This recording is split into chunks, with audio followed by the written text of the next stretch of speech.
So today, I'm Yeah. super excited to interview Mr. Phil Pontbryant, known to the students as Mr. Phil here at Caldwell.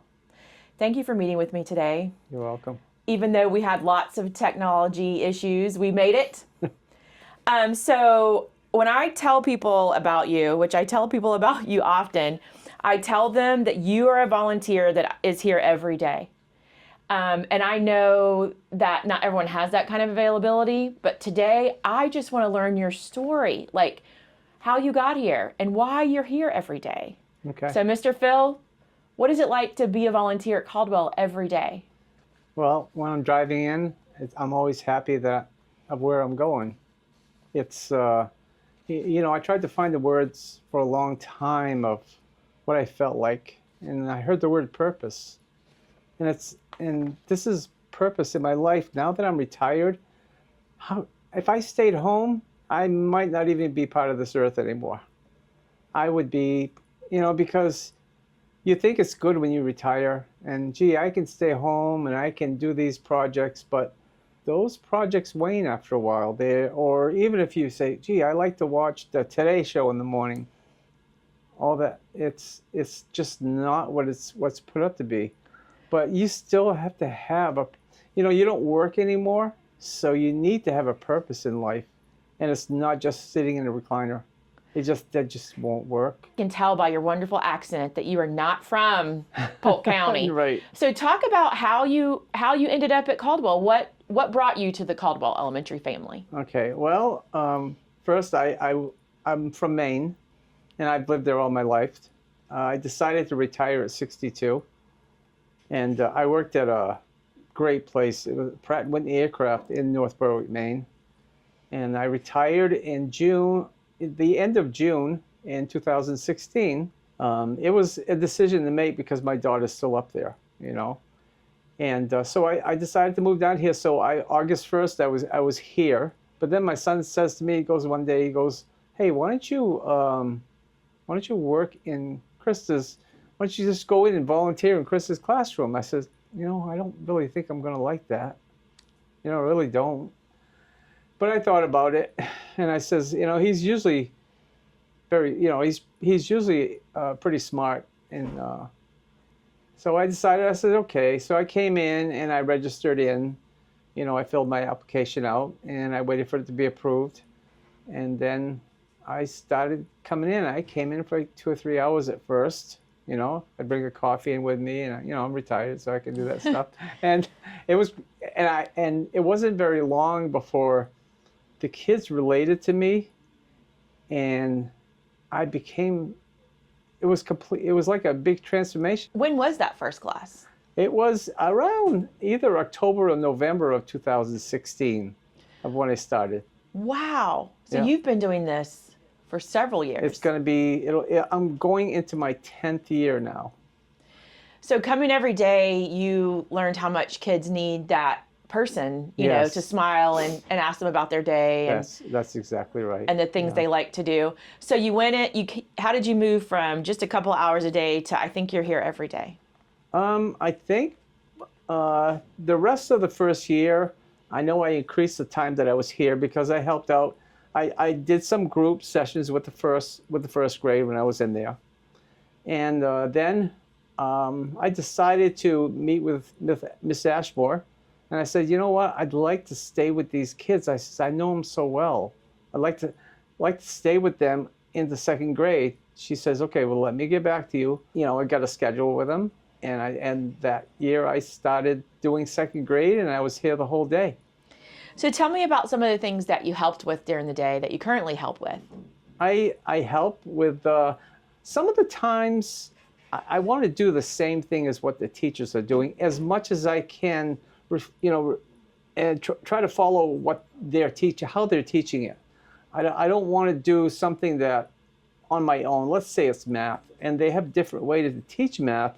So sometimes I have to just listen to how they're teaching it, because it's not all the time that I'm working with them, but I just learn, what they're teaching. And so when I do get a group, I will I will know, I'll be able to reinforce what they're talking about. So you do a lot of, but you do a lot of small group. I do a lot of small tutoring? groups. Sometimes it's, I'll work freckle with them. Okay. Yeah, sometimes I'll work freckle with them, and I might have 2 or 3, and I'll just say, do you need help? And some of them might be okay, and then other ones, I think about this now, and then when I really work with one of the kids quite a bit, there was one little girl that she couldn't really get by AM and PM, and I explained it to her. I guess probably on her level. Yeah. And she understood. Yeah. She understood, and that was such a good feeling. So all this stuff, it just kind of, there's so many stories. And then moving down here to Florida, I didn't really know anybody. I didn't have any friends. I had my family, but I started meeting people.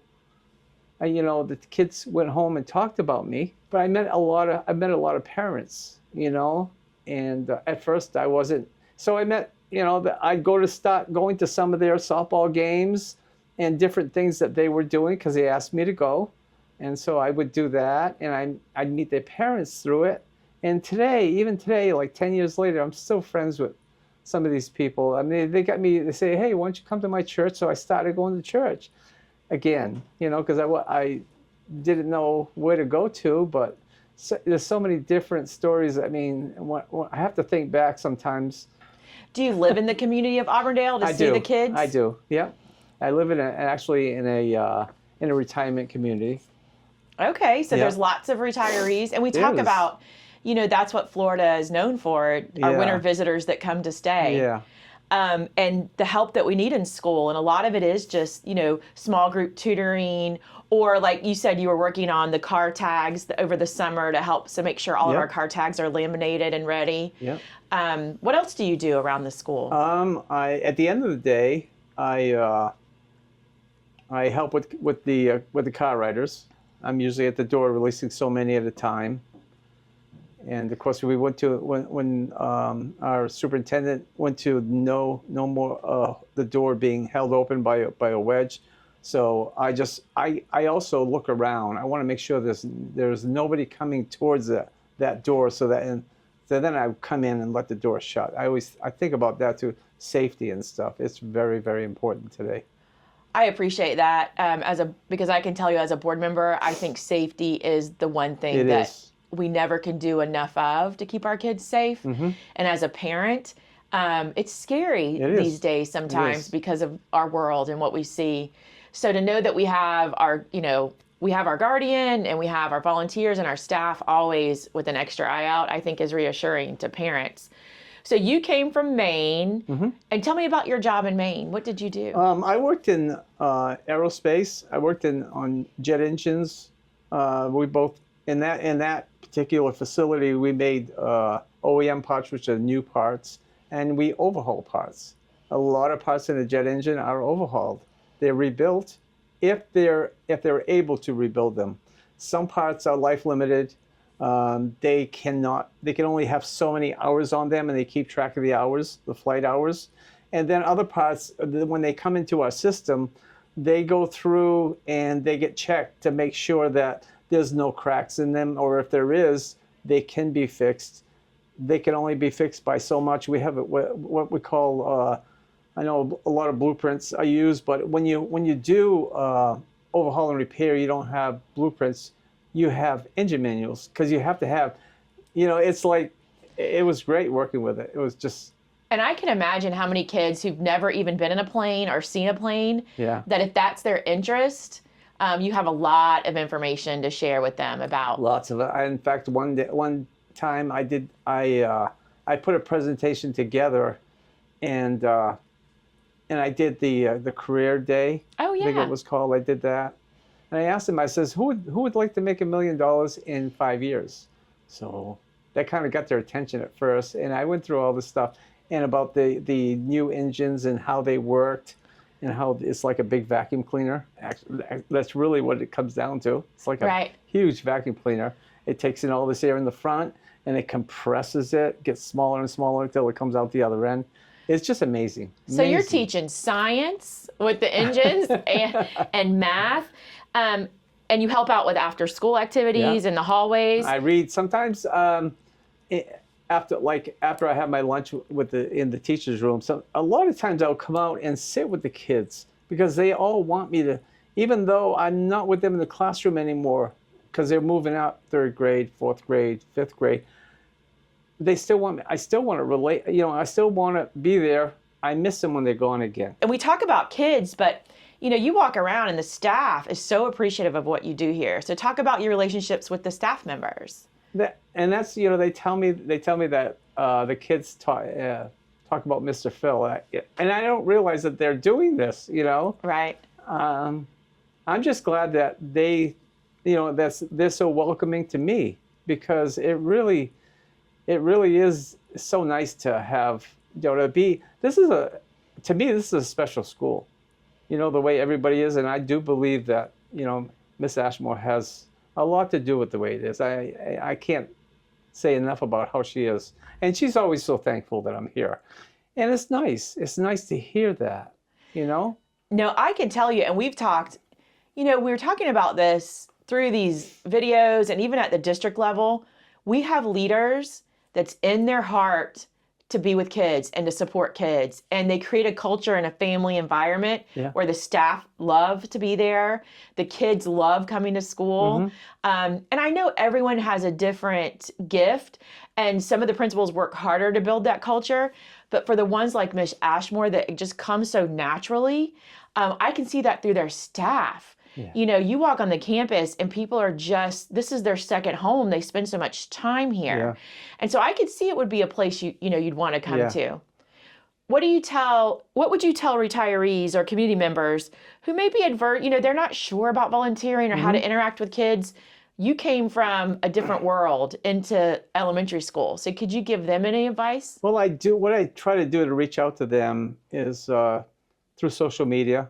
I have posted more than one time and reposted. Like I just ended up reposting a post that I did about, how profound an effect it had on me. Everybody needs a reason to get up every day. Oh, they do. They do. And without that their health declines, their mental health declines. Yeah.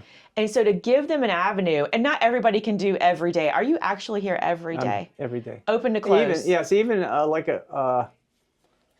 I'll mention this, not to give myself a pat on the back, because that's not why, but I mean, I had prostate cancer, and I was out for a little while with that, not very long, and then it came back again, so I had to have radiation. I had to have like 38 radiation treatments, so I set it up so that I leave and then I come back and do the rest of the day, because I didn't want to. That's how much I've really gotten into this, and boy, it would be so nice if I could even reach just a few retirees and have them just go to a school and say, hey, what can I do? What can I do, and how can I do this? Even if it's just a few hours a week or once a week. That's all it can be. Yeah. That's all it has to be. I mean, we have one now that does copies. I'm not really one for copies. I want to talk be to there. the kids. I want to talk to the kids. But somebody who may be a little shy of that, helping in the library, helping make copies, there's always a job to do. And we talk about doing more with less, and we know we have to do that as a school district. Yes. And we cannot do this without volunteers. And I know some schools have access to more volunteers than others, and I'm hoping we can create an avenue. I love going to our Volunteer of the Year awards, where we recognize our volunteers every year. And I know for a fact the superintendent's tried to hire you, but you because you're here as much as a full plate employee. Yeah. But you really just love giving the time and having the availability, to come and go. I think that's amazing. And I know the teachers and the staff really appreciate you. Is there something that a student has said or done that's made you smile or laugh? Like, is there a story you want to share about a student that's really helped encourage you to keep coming back? Well, even just lately. I mean, anytime I see kids at Walmart, I never know when I'm going to run into somebody. That's by happenstance that I will come around the corner and I'll see somebody from school. And like I just had one the other day, a little girl, she walks up to me, she goes, Mr. Phil, she goes, I wasn't sure at first that was you, because they always see me. I usually always wear a school shirt, so I can fit in with them. I always wear a school shirt. I think it's funny to see them out in public, because I was mentioning that I only have a couple of classes. Yeah. I taught for a very short time. But they know who you are in the setting, and for some reason in their mind, they can't imagine that you would ever be at Walmart. Right. So I should live here. Yes, you should live at the school. So you see them out in the community, and their response to you, that's something you were sharing. Yeah, and I still have some now that they're going to go into their second year of high school, because they started here in the first grade, and then in the second grade. But right now they're sophomores in high school. Some of them, that I first have, and I still connect with them, with their families.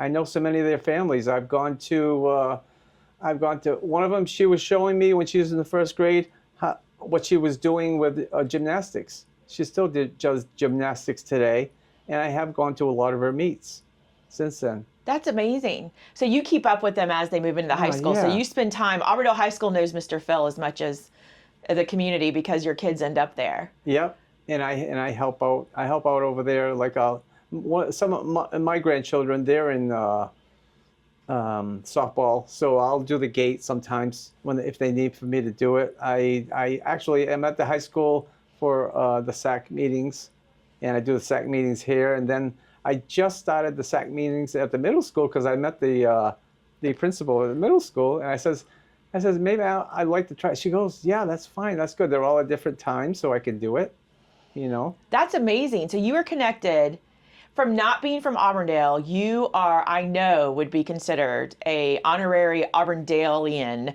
bloodhound, because Auburndale is so prideful of their community and the community supporting each other. Yeah. And you're not, you're at our traditional school that has kids from all kinds of backgrounds, that have kids from all need levels. And to watch them succeed, I know, is something that brings you joy. And then to watch them grow into high school, I suspect you may be at a graduation in a few years from some of your kids. Yes, I will. I know I will. Yeah. We still do them outside, Mr. Phil, and it's amazing. I know. I've been to a few for my grandchildren, so. We know we get kids from all different backgrounds. We have schools. What I love about this school is the school spirit, like the parades through the hallways. They're known for confetti cannons. Yeah. The joy the kids have here. I think that's what makes them love being at school. Yeah. And I think it builds, that family community environment with the staff. Yeah. What do you think we could do to continue that as they get older? If they did, once they leave Caldwell, they're not the same. It's not the same anymore.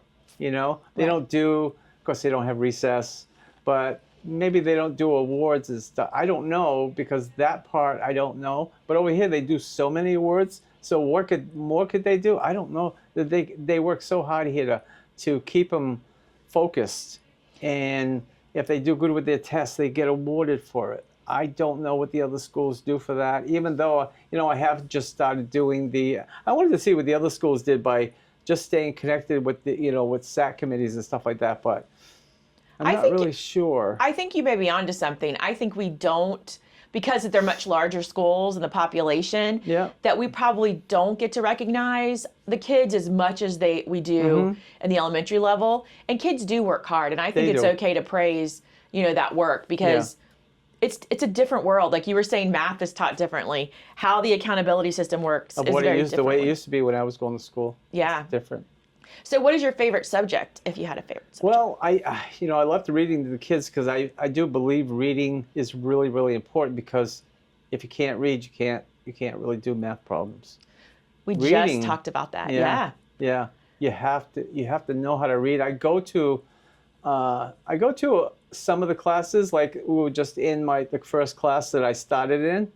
I'll go in there, but if I can, I know I'm getting older and it's getting harder to get up, but I try to get on the floor with them when I read to them at their level, That's great, because a lot of adults don't. And so they feel like almost, that peer interaction where they can relax and learn about the story Yeah. or listen to the story. Or just sit with them at lunchtime. If there's room for me to sit there, they want me to come sit with them. Like, how come you didn't sit with me today?